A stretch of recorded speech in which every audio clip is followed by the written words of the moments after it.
Shalom. This is Brother Titus, T Anointed, the son to Prophet Abike Christian. And I want to thank God for today that I am here with my sister Esther. The Lord has done us great, and I know she has a greater testimony to give to us.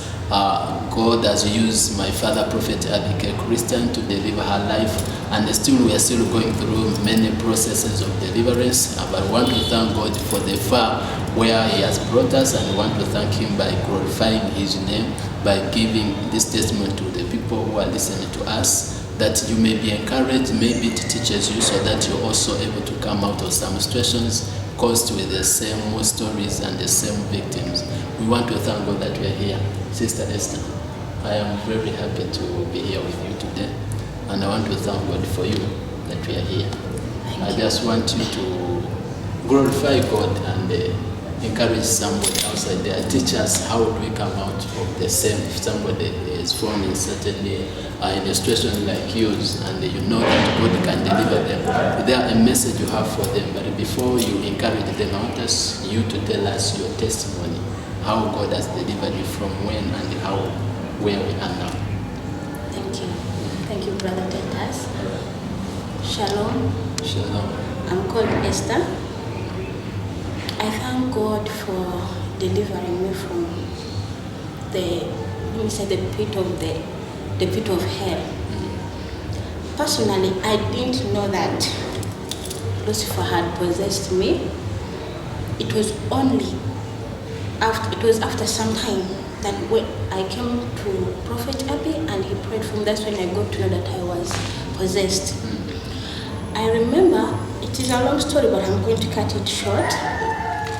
It was in 2009, that was when that thing of being alone came to me.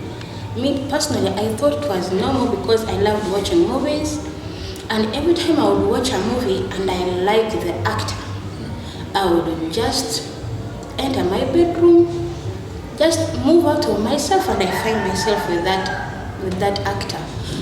I thought it was normal, I was just enjoying life. But as time went on, it grew. At night when I'm sleeping, I would find myself in a sea. You really see this is water, blue water like this, real water. And there was a place where I always met with a man. He was kind of a Mzungu, he was a white. Yes. I started a relationship with that man spiritually. That is from when? That is 2009. 2009, okay. Yes. I had a relationship with that Mzungu man. And when I was in a relationship with him, all my other relationships physically, I was having issues with those relationships. I continued my relationship with the other man, the spiritual man, and I got a child. I don't know how I got a child, but I remember I had a baby boy. Yes, and every night I sleep, I just go there. Every night, it just became part of me. Like, I now had two worlds, this physical world and the other world. And that was how life went on. As time went on, I just found myself connected to other celebrities. Like? First of all, I used to like the Chinese so much. And there was the one I used to love so much was Donnie Yen. I think he was the one I was in a relationship so much. And every time I watched him, I wanted to be like him. Then from there, I started connecting to musicians. Those of Jay-Z, those of Beyonce, those Ghanaian actors. I would just find myself with them every time. It does not necessarily mean that I should be sleeping. Even if I'm awake like this, there's this force that just comes and dresses me. Dresses you up? Yes. Yes, what happens? You just lose it. I feel like even if now I'm talking to you like this, I'm looking at you, we are jazzing. But when the other force comes, from now I get annoyed with you. I leave you there, I go inside. I enter inside my bedroom, I lock. I reached a point that I never want even a single light to end. I would make sure I'm covered everywhere. I lie on my bed like this and I connect. I have never been in Entebbe Airport, but I used to go there. You used to go there. And there is an altar there where we could always meet with those people. Which people are those ones that you meet with at the table? Some of them, I don't know, there's just these people I used to meet, yeah? Okay, we continue. Those spiritual people, I meet them, we are there. Last Sunday, Papa was talking about taking blood, what? I think I've also ever taken that blood, because I remember every time we were at that airport, they would give me a drink, I drink it. Time came, I got this gift in me that if I look at a person walking, I can get a movie out of you. If I'll just see what you're doing, and then out of whatever you're doing, that activity, I get a movie. I write it down. After writing it, I keep it, but it will just disappear. Okay. Everything would just disappear. Life continued. I continued moving. Time came. I was just living in two worlds, physical world and the other spiritual world. I met my daughter's father, my firstborn. He was a married man, but he didn't have a child, so he convinced me and I fell for it. But as it is, as I've told you, I had the other man who never used to allow me to have any other relationship. And from nowhere, my relationship with this one got disorganized. Then I was just there, my wallet got lost, it had some of my photos. I don't know what happened, but all I know is that my called me and told me she's going to do something to me. Then in 2016, I said I'm going to be brief. Yeah, be brief. In 2016, I was just at home. My sister was teaching then Taleja. From where she comes with a certain guy at home, and the guy was like, he's an apostle, and that he was in prayer and fasting for 7 days. And God showed me my image. I was in a forest, but very lost, deep inside the forest. And when he came, as he was praying for me, that was the first time Lucifer manifested in me. And in fact, Lucifer now Mujoga, it was like, fool, you cannot do anything. You cannot do anything. That was an apostle? Yes, his name was Shadrach.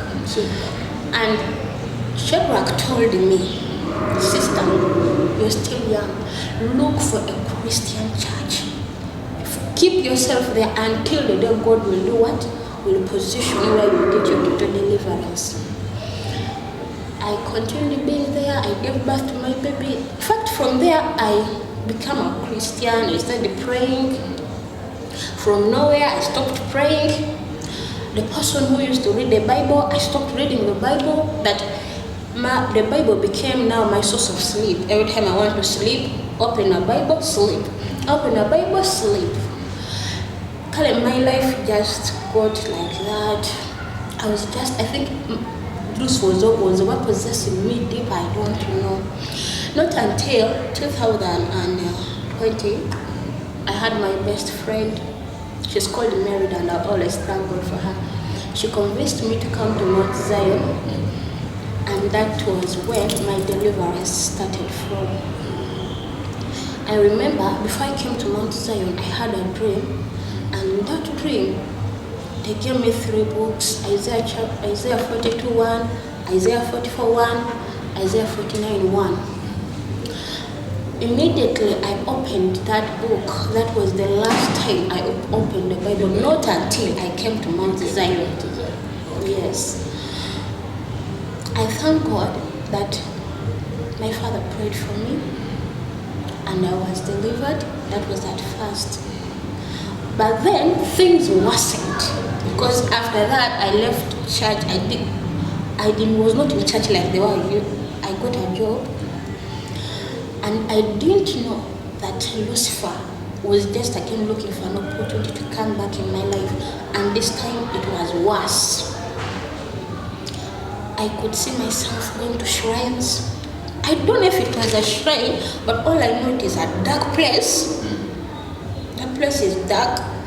But the witch doctor I was talking to, I have never seen, because it was always in dark. I could only see the person who was taking me in that shrine. And when you see black and red, and when you reach there, like I have this spirit here of just moving out of myself, connecting to people. What now I could tell that witch doctor, I want you to help me. I want this thing to stop, this thing of moving out of my body.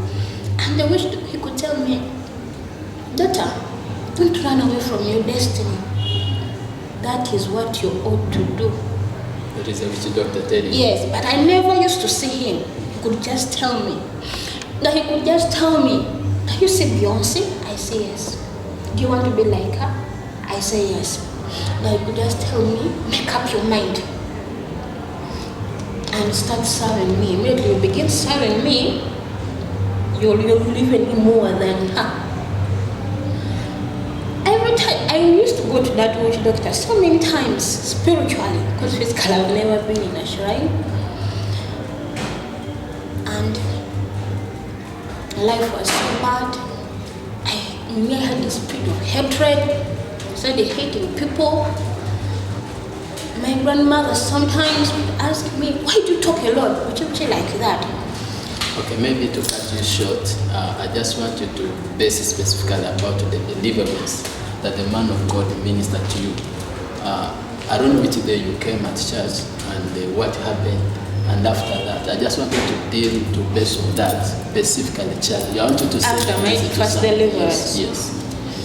After my first deliverance, I took time before testifying. Yes. Then, from nowhere, I testified. After testifying, it is like I had again called the devil back in me. Like this time he had come for good. I started seeing things again. That spirit of connecting to people again came back. At night when I go on bed like this, when my eyes will be open like this, but I see that darkness that just comes and like a shadow, it just comes once like this. You begin seeing people as if I really see myself getting out of myself. Even up to now, I can sit like this. You feel that thing is pulling my soul out. It so happened like at times at night when I'm sleeping, I see myself like in a desert. Then this whirlwind comes, a very heavy whirlwind. Then it covers me in that whirlwind. Then I come out, and when I come out of that place, I will be so different. Coming to church became like I never wanted to come to church. I started hating church. But my boss never used to allow me to remain home. Yes. He would say whether you want to go or you don't want to go, we have to go to church. I come to church, I sit outside church. You sit outside when the services are going on? Yes. How often would you sit out? Is it every time you come or to just enter and come out? Immediately I enter church, Yes. I get out. Okay. I don't sit outside church. That I would wait when the man of God is about to begin delivering people. Yes. From nowhere, at that time I'll develop that appetite of coming. I come and sit. When the man of God is delivering people, and someone manifests, I am a principality, like that. In me, I get angry. So angry, like I feel they are revealing out secrets that are not meant to be revealed out. And it so happened that one day the man of God was delivering a certain lady. That day I just held myself on the chair because the force was too much. Was telling me to go and strangle that lady because she was revealing the secrets out of what? Of above there that are not meant to come out. From there, I realized that again I had a problem. So again, I had to come to church again for more deliverance. And it is true this time, the devil again had come into my life and was not able to let me go. But when I came to church, he really refused to go, and the man of God froze Lucifer in me to weaken him. And it was for 3 weeks. Yes, when Lucifer was frozen in me. And within those 3 weeks, I feel like I was having this communication with Lucifer. So yes. I just want you to give us in a straight way that communication. what does he say, what did he speak about the man of God, about the church, about the people who come to church. I just want you to give us that message. His main, Lucifer is not after them. He's not interested in the church. He just wants the man of God down. And for him, he says, the reason why he does not have problems with other pastors, it is because Prophet Abby deals with him deeply from the roots, not like other pastors. And he was like, other pastors are in church with people. Yes. When they pray for them once, they manifest, they think they are done. But with Prophet Abby goes deep. He goes deep up to the roots, and that's what he hates Prophet Abby. And he was telling me to join him, that I should not let him to be chased out of me, so that we can work together to do what? To put the man of God down, not only the man of God. He was telling me that I have this gift in me, that if we decide to use this gift, we can take over like the whole world. And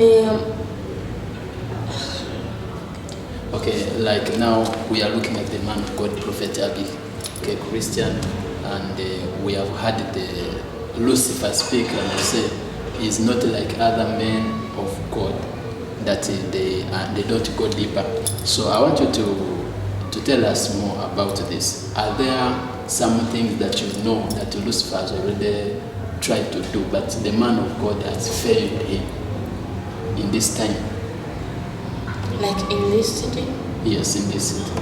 Is there what you know that they have tried to do, but the man of God has failed him? All I know is the man of God destroyed his altars, because at first Mbali was Lucifer's. But from the time Prophet Abigail Christian came to this city, all his altars have been destroyed. Yes. Do you know those spots that were those altars, where they were, that have been destroyed? Exactly. You know exactly the way. No. You can't know. No, okay, but what you know that the altars that were here in this city, the man of God, when he came, he destroyed them. Yes. And it means he has destroyed them completely. He has destroyed them. And he's, like he says, he's not going to give up. Okay, I want you to tell us something about the freezing of Lucifer. Would you access him? Were you able to see him? No. For all that time? I was not seeing him, but in me I felt I was communicating like as we are conversing right now. That's how I used to converse with him. I talk, he talks. I talk, he talks. That's how we used to converse. Okay. Now, leaving the man of God, is there other people that the Lucifer is targeting, say church, and how does he operate to make sure that he targets that life to bring them down? He realized music was working for him, but it was like slow. So he decided to use the church. And I asked Lucifer, how do you make it? That was when he told me about pastors. He said, so many pastors are so innocent. Well, for them, they think it is God using them. But in actual sense, it is Lucifer who is using them. And they don't know they are being used by Lucifer.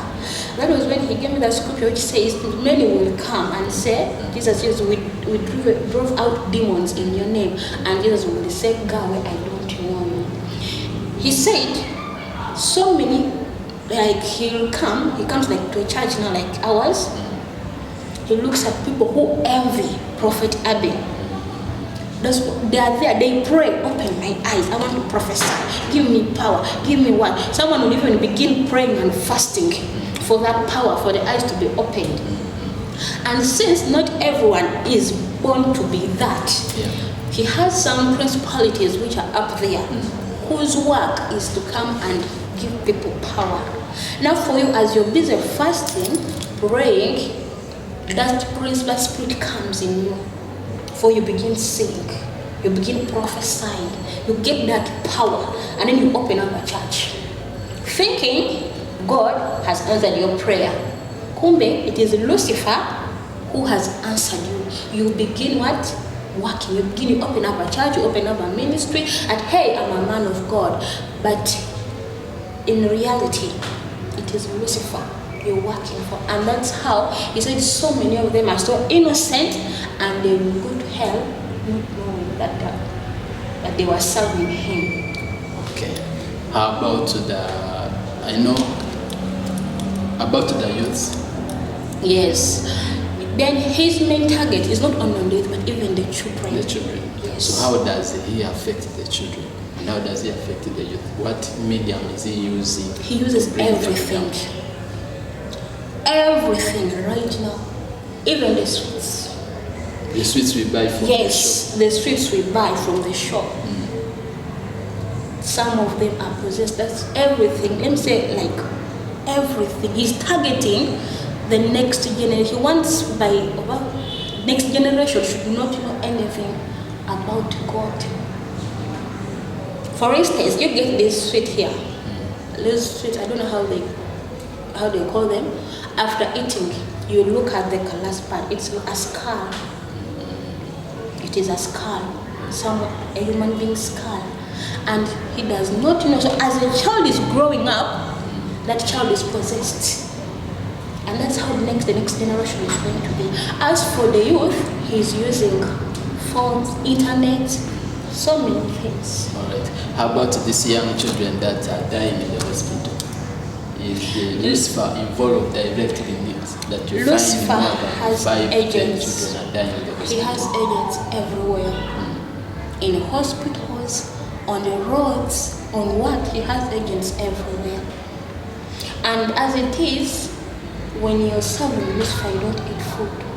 You take blood. So blood is needed. That's why you see people die, children are dying, mothers are dying. While giving birth, a baby dies.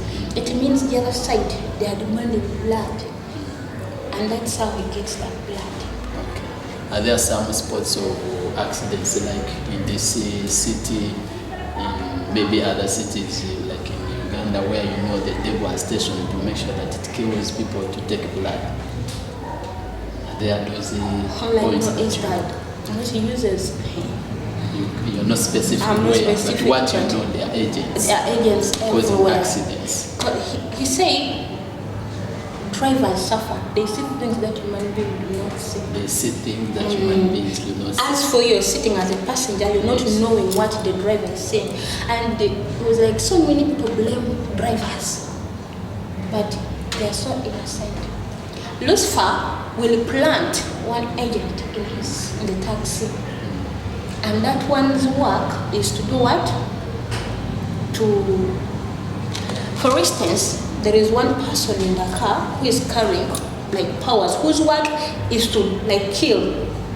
Now when you reach that particular spot, there is something that the driver will see. Or from nowhere, he'll just see darkness, an old woman, like there is that snake that just comes and scares the driver. That's when you see the driver lost the balance, she like that, and there was an accident. And the people dying just like that. Lucifer, wherever he is, he's not resting. He doesn't rest. He doesn't rest. He makes plans almost every second. Okay.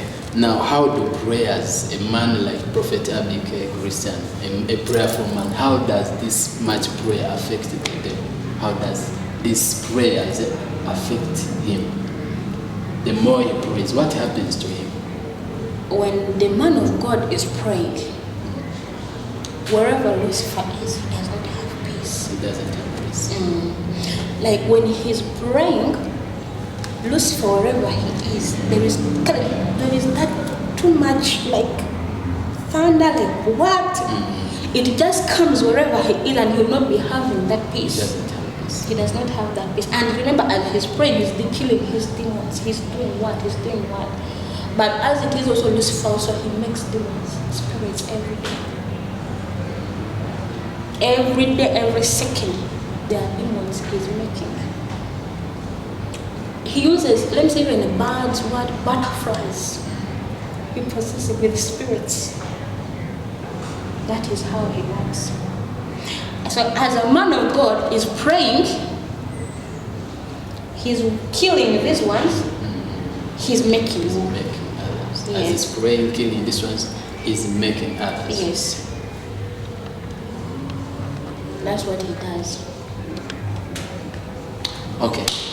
This is Sister Esther, and this is her testimony. I know there are so many things to talk about, and it needs time for us to sit down and keep on analyzing one by one. I know to those ones who are watching us and you're listening to us right now, this is a great testimony that we have had, and directed that our sister has been delivered from the hands of Lucifer. And there are so many people outside there that they do not know anything about the things that are happening, that people just die suddenly, there are accidents everywhere, women are giving birth in the hospitals, are dying, children are dying. All the things are happening because the devil has set targets to make sure that he brings the children of God down. But we want to thank God that we have the man of God called by God. And as we have heard that Lucifer has failed to bring him down, because he is in that position of bringing him down, that he is able to go deeper. He's not like other men. So if you listen to us, you have a chance to be delivered from every force, because we have a God that is mightier than Lucifer. Esther, do you have some other things that you have to tell us, or any information, any advice that you have to give to the people that are listening to you and watching you? Which advice do you have for them? What I can say is the devil is real. And he wants to go with the many. He does not want to see people serving God. And like even himself, he knows he is going to perish. But he just wants to go with the many. And as it is, so many people are possessed outside there, but you will not know. As a physical person, you cannot know that I'm possessed. That's why we have to look for a man of God, the one who is in that position of defeating, should I say, the one who can defeat Lucifer, to come and you get to know what is happening to you spiritually. Physically, we are normal. As even me, I thought I was normal, and I thought those things I was doing, they were normal. But in reality, I was possessed. The devil had not started using me, but I know he was going to use me, like, sometimes I feel like maybe, because sometimes I could just be there. When I want someone, I just be like, sometimes I feel maybe that's how I was pulling people, I don't know. But we have to look for deliverance. We have to be delivered. Is there any directives that you have when people are praying? How should they pray? Is there any direction that you have to give to somebody that wants to grow in a prayer? How should that person pray? Or we need another time so that we can talk about the things, because it is too much. We find ourselves in the church, we are praying and we do not know how we should pray. Maybe we are praying in the wrong way. Maybe you think you're praying and yet you're not praying. So there are so many things that we need to talk about, but for today, Sister Esther has given us a certain part of what we are meant to share and get information to help us. And we still have time that we will sit and discuss more of the things, ask so many questions that we will be able to be enlightened and know how we can come out from such situations. We want to thank God for Esther, that she is now okay, and we bless the name of the Lord for her life. And Esther is committed in church now. Yeah, you feel like praying. You feel like you should be in church. Yeah, these days, even when a child cries going outside, I feel bad. You feel bad. So you feel people should sit in church and concentrate. Yes, when you come to church and you just find yourself wanting to go out, there is a problem. Okay, we want to thank God for that information. We want to thank God for you that are watching us. We still have a time that we shall talk about so many things. Esther will be able to teach us and help us to understand so many things that are going on. There are people asking questions about the food we eat, the clothes we put on, everything. There are some attachments on them, but we will thank God that she'll be able to help us to understand them. Thank you so much for listening to us. For today, we are going to end there, and we'll have another time that we may continue with the same. Thank you so much.